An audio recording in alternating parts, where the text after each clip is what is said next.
اعوذ باللہ من الشیطان الرجیم بسم اللہ الرحمن الرحیم۔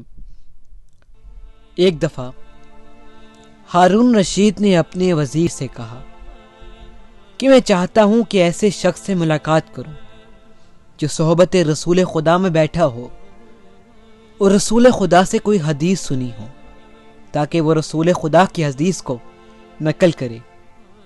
ہارون کے نوکروں نے طرف میں ایسے شخص کی تلاش شروع کر دی، لیکن انہیں کوئی شخص نہ ملا سوائے ایک بوڑھے کے کہ جس کے تمام حواس کمزور ہو چکے تھے اور سوائے ہڈیوں اور جسم کے کچھ باقی نہ تھا۔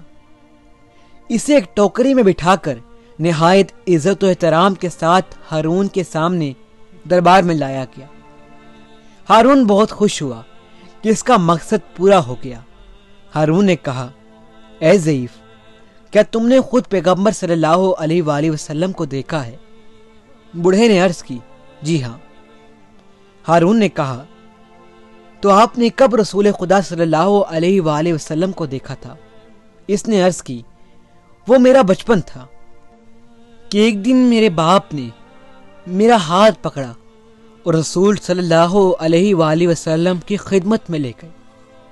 اس کے بعد میں رسول صلی اللہ علیہ وآلہ وسلم کی خدمت میں نہ کیا یہاں تک کہ آپ رحلت فرما گئے۔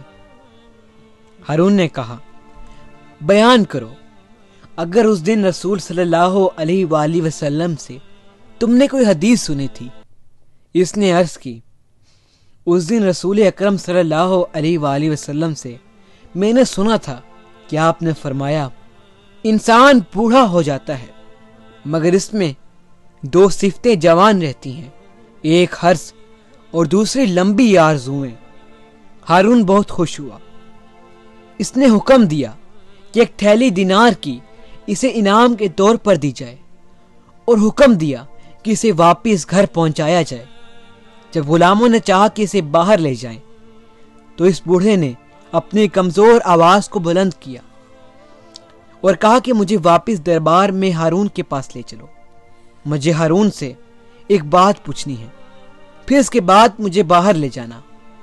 ٹوکری کو اٹھانے والے دوبارہ اس بوڑھے کو ہارون کے پاس لے گئے۔ ہارون نے پوچھا، کیا بات ہے؟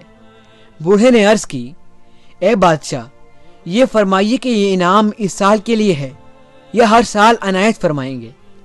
ہارون بہت ہنسا۔ اس نے کہا، رسول اکرم صلی اللہ علیہ وآلہ وسلم نے سچ فرمایا تھا کہ انسان جتنا بڑھاپے کے نزدیک ہوتا جاتا ہے اس میں دو چیزیں جوان رہتی ہیں، حرص و لمبی امیدیں۔ یہ ضعیف میں جان نہیں اور یہ گمان بھی نہیں کہ آئندہ سال یہ زندہ رہے گا یا نہیں، لیکن پھر بھی یہ کہتا ہے کہ یہ عطا اس سال کے ساتھ مخصوص ہے یا ہر سال ہوتی رہے گی۔